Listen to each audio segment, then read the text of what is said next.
was waiting for an answer. "Thank you," she said, doing her best to sound enthusiastic. "That sounds very interesting."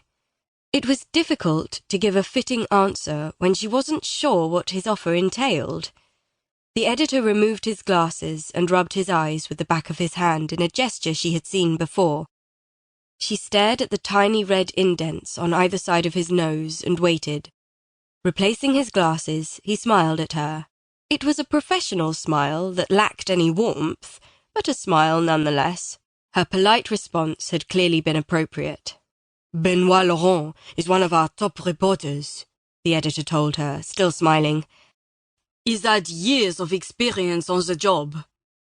If anyone knows how to thrive in this cutthroat profession, he does. You'll learn a lot working with him. This is a great opportunity for you." He leaned forward across his desk, warming to his speech. "I've been watching you, Lucy, and I think you have potential to do very well with us here. There's something about you that inspires confidence. You just need to settle down. With a little guidance, I think you'll be a great asset to the team here." He paused. "Thank you. The problem is that you can be a little overzealous. Of course, passion for the job is by no means a bad thing, but you need to keep your feelings under control. Do you understand what I'm saying?" Lucy felt herself blushing. After more than a year, she was still excited about having left her life in London to come and live in Paris. Her job as a reporter with the Current Affairs International Organization, on the other hand, had proved disappointing. For the best part of a year, she had been proofreading other reporters' copy and updating the website. Her French had become fluent, and she had been working on improving her Spanish and Italian, hoping that additional languages might improve her job prospects. But she was bored. Perhaps it was because she looked younger than her 25 years, that no one in the office seemed to take her seriously as a journalist, and that included her boss. With her cropped blonde hair and delicate features, she gave an impression of frailty that was at odds with her character. In some situations, it was an advantage to look so young, but at work she suspected it was holding her back.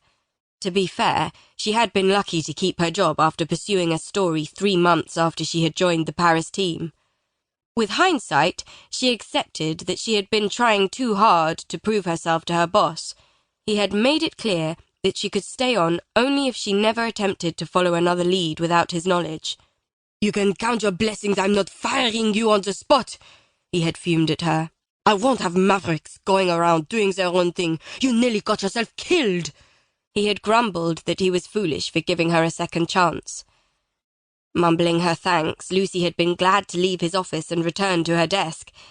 It was not what she had hoped to be doing when she accepted the job. She wanted to work as an investigative reporter, finding scoops and establishing her reputation as a journalist. Instead, she had been stuck at her desk updating the website. Her skills had improved, but she was frustrated with the work all the same. For nearly a year, she had kept her thoughts to herself, accepting that maintaining information on the website was the only way she could hang on to her job. Now, at last, it seemed her patience was being rewarded. She was going to be working with one of the top reporters in the Paris office, investigating real stories. This time, she would be careful to stay out of trouble. On her way back to her desk, she took a detour to share the news with her colleague Simone, with whom she had struck up a friendship. "That's fantastic!" Simone's black eyes twinkled, and her short black curls bounced as she nodded her head. "Most people are still learning the ropes after barely a year, and now look at you, working with Benoit Laurent. I'm so pleased for you. And you know what? You deserve a break. You're far too brainy to be stuck behind a desk proofreading all day every day." Lucy appreciated Simone's genuine pleasure. "I just hope I don't mess it up." "Don't worry. The boss knows what he's doing. He wouldn't have given you the job if he wasn't confident you were up to it." Lucy smiled at her. She was pleased to have made a friend. It wasn't just that Simone had been kind to her, offering to go out with her and show her the best bars and clubs in Paris. Lucy genuinely liked her warm and bubbly personality. Her bright red lipstick contrasted dramatically with her pale complexion and dark eyes, and she always seemed to be smiling.